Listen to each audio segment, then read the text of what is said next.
I don't know. Yeah, Michelle Obama's doing an arena tour. That's another thing going on. I'm gonna say that again. Michelle Obama is doing an arena tour. She's not playing comedy clubs. She's doing arenas.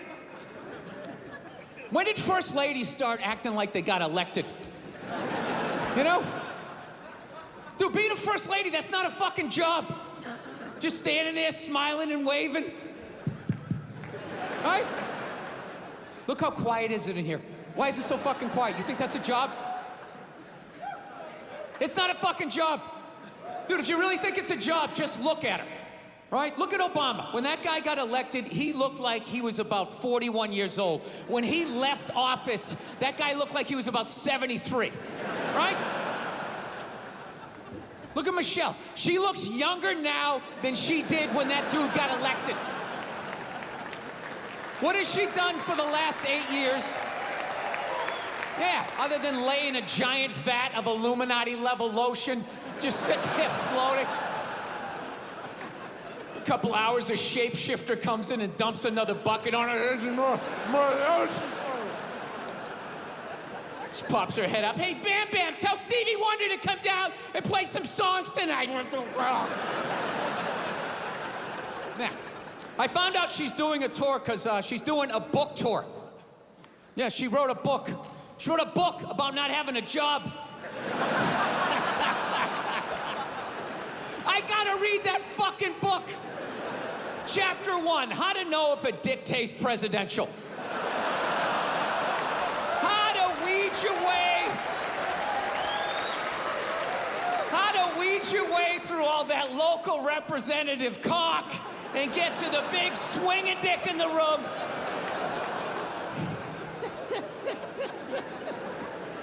I'll tell you right now, say what you want about Republican presidents, but they got their first ladies in line.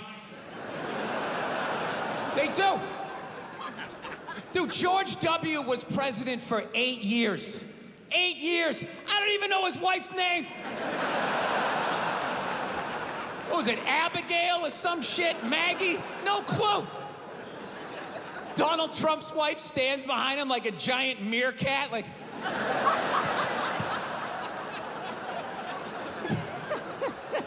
Bill Clinton was president, his wife never shut up. Ah, I want to do healthcare. Ah! He fucked around on her so much, he's like, all right, whatever, just do it. But I'm telling you right now, I'm gonna check out that fucking tour. I gotta see what that's all about. You know? Who opens? Who opens on that fucking tour? Was it Oprah Winfrey's husband? You know? Does he fucking come out and talk about what it's like to walk her dogs? I do it for 20 minutes a day. The Cocker Spaniel's probably the most fussiest, and I gotta bring him around. Look, I'm sure that there's some feminists in the crowd right now not appreciating this joke, feeling triggered, feeling like they need to fucking put out a hashtag or some shit and be brave and speak out. You know what? You're full of shit. 'Cause I'm gonna tell you right now, someday, there's gonna be the first woman president. All right? Which means you don't even know what her fucking platform is, and you automatically cheer. It's got the same genitalia. Fucking, I'm telling you, they're not smart people. Feminists, they're not as smart as they're coming off. I'm telling you. Someday, there's gonna be. By the way, this is gonna be my last show ever, by the time this fucking thing comes out. Someday, there's gonna be the first female president, which means there's gonna be the first male first lady, right? And you wait, you fucking wait. The first time that dude opens his mouth about some political shit, you watch all these feminists, they're all gonna be, you shut the fuck up! You shut the fuck up! It is her time now. It is her time. She was elected, not you. Go pick out some plates, bitch. You are the first lady. He's gonna get treated like Tom Arnold when he was with Roseanne. Secret Service name will be like Appendix or Doesn't Matter. Not worthy of protecting. Just entered the Oval Office. Not worthy of protecting. It's the greatest fucking thing that ever happened to me, man. It really is. I don't have any jokes about my kid. No, it is. And you're applauding my wife. She did all the work. Yeah. Yeah, knocking a woman up, that's easy. You just have fun. You unprotected sex, bam, you knock them up, and then they have to deal with it, you know? No matter how much they try to drag you into it, it really is, it's their show, you know? I always say my wife, when my wife was pregnant, I would say my wife, you know, she's pregnant. And then I always have these people like, excuse me, you're supposed to say we're pregnant? You're supposed to say we're pregnant? It's like, well, I'm not a seahorse, so I'm not fucking pregnant. My wife is pregnant. Look at her, she's putting on weight, her feet are swelling up. You know, she's miserable, fucking miserable. I'm still doing pull-ups, I'm crushing it. While being pregnant, I'm still drinking, smoking, yeah. Now, the only thing that sucked was I had to get rid of my dog.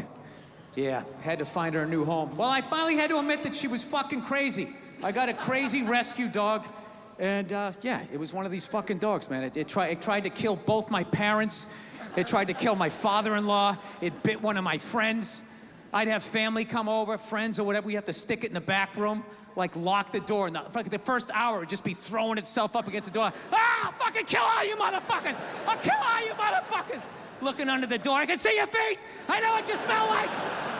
I'll follow you home, I'll find you, I'll fucking kill all of you! And we were just in like total denial, like, no, she's just a little, you know, a little scared, because she was abused. And we got like a trainer and all of that shit, and he finally just said, listen, man, this is one of these dogs nature said no to, but people said yes to. So I'm like, Jesus Christ, you could have told me that 10,000 fucking dollars ago, you know? So now my wife, she's 5 months pregnant. She's 6 months, 7, 8 months pregnant. It's just the fucking, this thing just hanging over my head. And finally, I just said to my wife, I'm like, we got to do something about this, man. I'm not going to be this guy in the news being like, well, you know, the dog loved me and my wife, so I figured it'd be all right to let it sleep near the bassinet. And, well, you can imagine my surprise the next morning. Yeah, I wasn't going to be that guy in the news whose dog ate his baby, right? I got to get rid of this thing. So we call my trainer, and he goes, all right, I'll take it, okay? So thank God they're not going to put the dog down or anything like that. So I'm like, thank God. So he goes, I'll come back in a week. And it was very sad because we both loved this dog, like with all our hearts, right? And what amazed me, though, was over that week, the way my wife handled grief versus me. It was so mature. She just, like, took it on. I just went into denial. I was just like, well, I'm not giving it away tomorrow, so I'm not going to think about it. And I just called the dog up in the bed, started petting her and lashing out at people for no fucking reason, right? My wife, on the other hand, she just went right into the bathroom that night. She was brushing her teeth. I could just hear her quietly crying, like, hoo, hoo, hoo, hoo, hoo, hoo.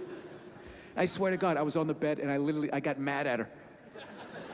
I didn't yell at her, I had it just internal, you know?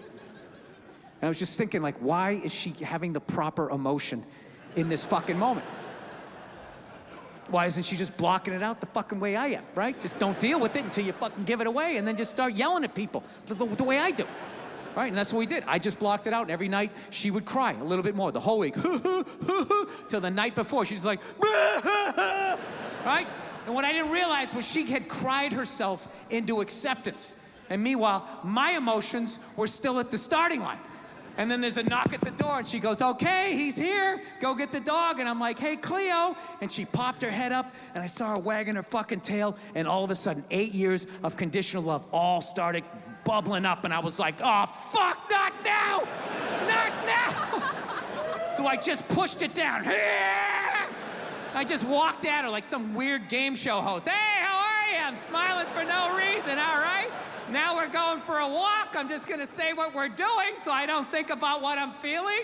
And I just walked out, handed the leash to the new owner, pet her on the head, didn't even look her in the eye because I knew I couldn't, and just turned around and walked away from something that I loved more than I had loved anything in my life up to that point. Don't tell my wife, right? So then I come back into the house, all right, and she's just looking at me. She knows I'm out of my fucking mind. She's like, are you okay? Is everything all right? Do you want to talk about it? We can go out, get something to eat or something like that. I'm like, no, I'm fine. Sometimes you have to be up here and think logical and not be in your heart. I'm just going to go into the bathroom for a second. And I went in and I closed the door and for 0.8 seconds cried like a little boy before I put the lid back on the jar. Fastened it back. and just added it to the shelf of anger that sits in every man's chest. Yeah. And I couldn't help but wonder in that moment, who that I love in my life is gonna pay for that in the future? Like, where am I gonna be? Family reunion, Bed Bath & Beyond. How many fucking towels do we need? Jesus Christ, it's a fucking sickness with you. Where is this coming? Oh, I just noticed this thing came off. We can't have this. There's gotta be continuity between the fucking shows here. Oh, Jesus Christ. This thing never comes off. It's right when you tape a fucking special, then everything just falls apart. Royal Albert Hall, huh? Where did you buy this mic stand, huh? Where the fuck did you get this? You know the mic stand guy's all fucking pissed off. Right, it's a jolly good fucking mic stand. I know if I can fucking yank. Fucking yank it, and then all of a sudden everything fucking falls off on it. How dare you? The Queen comes down here and sits in a box and watches this show. You know what I heard about you guys?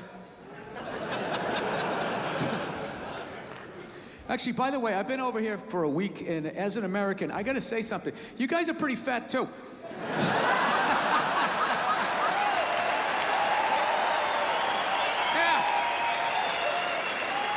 Specifically the men. I don't know what's going on with the men, but I don't give a fuck how fat you get. You're gonna pour yourself into your skinny jeans. They still got them. It's like you're squeezing all the fat to the top like toothpaste. Right, still wearing me same jeans from primary school.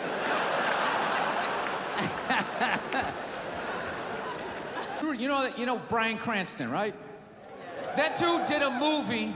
He played a quadriplegic. And people gave him shit.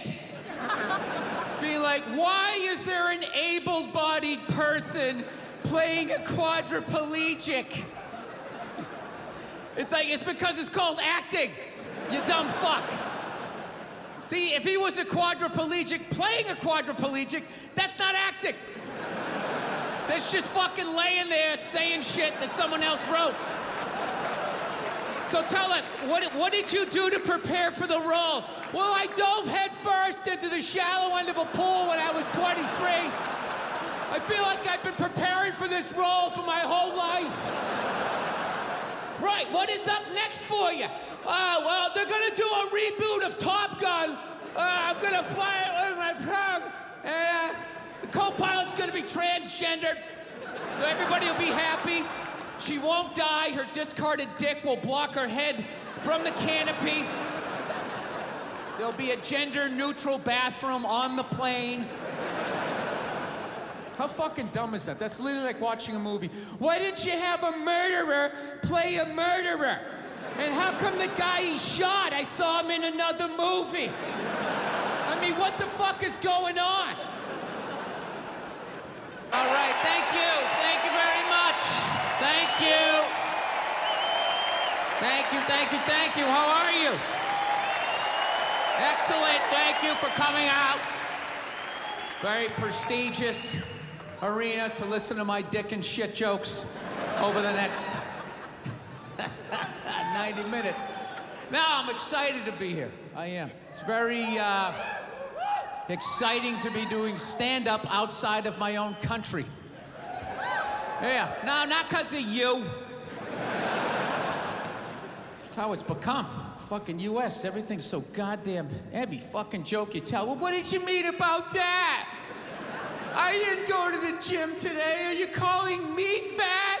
I feel fucking triggered.